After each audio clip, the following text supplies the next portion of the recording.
क्या Iran NPT nuclear non proliferation treaty से बाहर हो जाएगा? एनपीटी है क्या और इसको लेकर भारत का क्या स्टैंड रहा है, जानेंगे इस वीडियो में। हेलो, मैं स्वर्ण और आप देख रहे हैं स्विच। तो सबसे पहले जानते हैं कि एनपीटी है क्या। तो अभी रिसेंटली ईरान और इजराइल के बीच में टेंशन जो है वो काफी ज्यादा बढ़ गई है। इस बीच अब खबर आ रही है कि ईरान जो है वो एनपीटी से बाहर होना चाहता है और इससे निकलने के प्रोसेस पर वो विचार कर रहा है। लेकिन यहाँ पर जिस एनपीटी पर बार बार बात की जा रही है, इतनी ज्यादा चर्चा हो रही है, सबसे पहले वो जान लेते हैं कि ये है क्या। तो 1970 में एक ट्रीटी पर साइन किया गया था जिसमें कहा गया कि 1 जनवरी 1967 से पहले जिन भी देशों के पास परमाणु हथियार हैं वो उन्हें रख सकते हैं। उसके अलावा बाकी के देश न तो परमाणु बम बना सकते हैं, न ही उसकी टेस्टिंग कर सकते हैं। इस तारीख से पहले बस 5 देश जिन्हें P5 कहा जाता है, जिसमें चीन, फ्रांस, रूस, यूके और यूएस शामिल है, उन्होंने ही जो है वो परमाणु बम की टेस्टिंग की थी और उनके पास ही परमाणु हथियार जो थे वो थे। तो बेसिकली इस ट्रीटी में कहा गया था कि सिर्फ यही देश जो है अब इन्हीं के पास परमाणु हथियार रह सकते हैं, इनके अलावा और कोई भी देश परमाणु हथियार की टेस्टिंग जो है वो नहीं कर सकता है और उनका इस्तेमाल जो है वो नहीं कर सकता है। इस पूरे ट्रीटी का ऑब्जेक्टिव था कि पूरी दुनिया में शांति बनी रहे और सभी देश जो है उनके पास परमाणु हथियार ना हो। इंटरनेशनल एटॉमिक एनर्जी एजेंसी जो है वो इस पर निगरानी रखती है। उसके डेटा के हिसाब से nuclear non proliferation treaty NPT को 191 देशों ने साइन किया है। लेकिन कई देश ऐसे भी हैं जिन्होंने इस ट्रीटी को साइन नहीं किया है, जिसमें कि भारत, पाकिस्तान, इजराइल, उत्तर कोरिया और दक्षिण सूडान का नाम जो है वो शामिल है। इसमें इंडिया और पाकिस्तान ने ऑफिशियली बताया है कि उनके पास न्यूक्लियर वेपन्स है।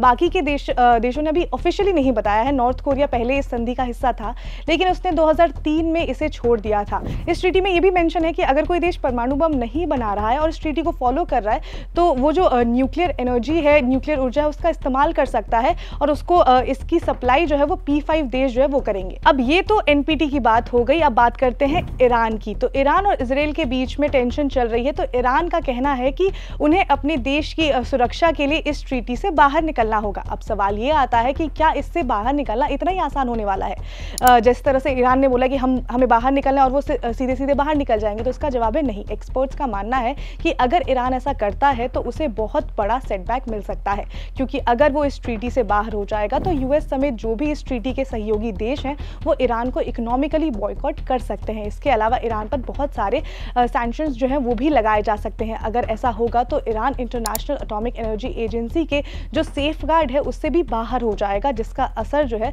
वो ईरान की सिक्योरिटी पर भी पड़ सकता है।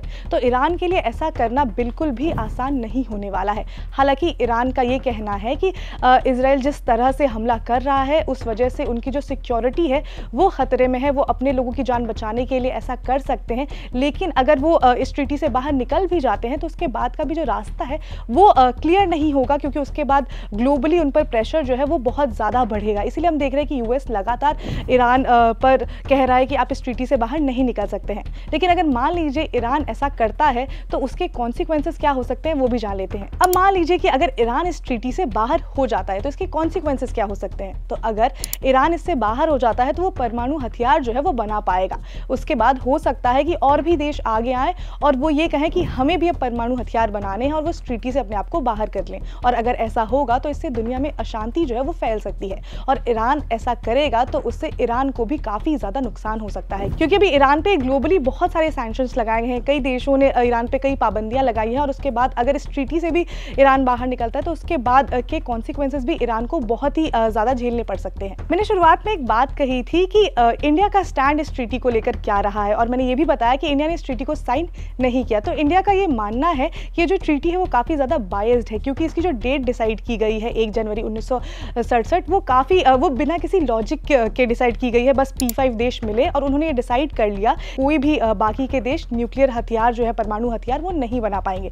तो इंडिया का ये कहना है कि ये जो ट्रीटी है वो बाकी देशों के ऊपर P5 देश डोमिनेट कर सके न्यूक्लियर वेपन्स को लेकर, इसलिए भी किया गया है। इसी वजह से इंडिया ने अभी तक इस ट्रीटी को साइन नहीं किया है। लेकिन इंडिया का स्टैंड परमाणु हथियार को लेकर बहुत ही क्लियर रहा है। जिन देशों के पास पहले से ही परमाणु हथियार है उनके लिए इंडिया ने no first use against nuclear weapon state की पॉलिसी जो है वो लेकर आए हैं। मतलब इंडिया वो पहला देश नहीं होगा जो उन देशों पर परमाणु हथियार से हमला करेगा जिनके पास ऑलरेडी जो है वो न्यूक्लियर वेपन है। इसके अलावा जिन देशों के पास न्यूक्लियर वेपन्स नहीं है, इंडिया की जो पॉलिसी है वो इस तरह से है कि उन देशों पर इंडिया कभी भी न्यूक्लियर अटैक जो है वो नहीं करेगा। तो इंडिया ने इस ट्रीटी को साइन नहीं किया है, लेकिन इंडिया का जो स्टैंड है न्यूक्लियर वेपन्स को लेकर वो क्लियर है कि वो देश जिनके पास ऑलरेडी न्यूक्लियर वेपन्स हैं, अगर उनके और इंडिया के बीच में कॉन्फ्लिक्ट होता है तो इंडिया वो पहला देश नहीं होगा जो कि न्यूक्लियर वेपन से अटैक करेगा। और इसके साथ ही साथ वो देश जिनके पास न्यूक्लियर वेपन्स है ही नहीं, तो इंडिया कभी भी उनके अगेंस्ट में न्यूक्लियर वेपन्स जो है वो इस्तेमाल नहीं करेगा।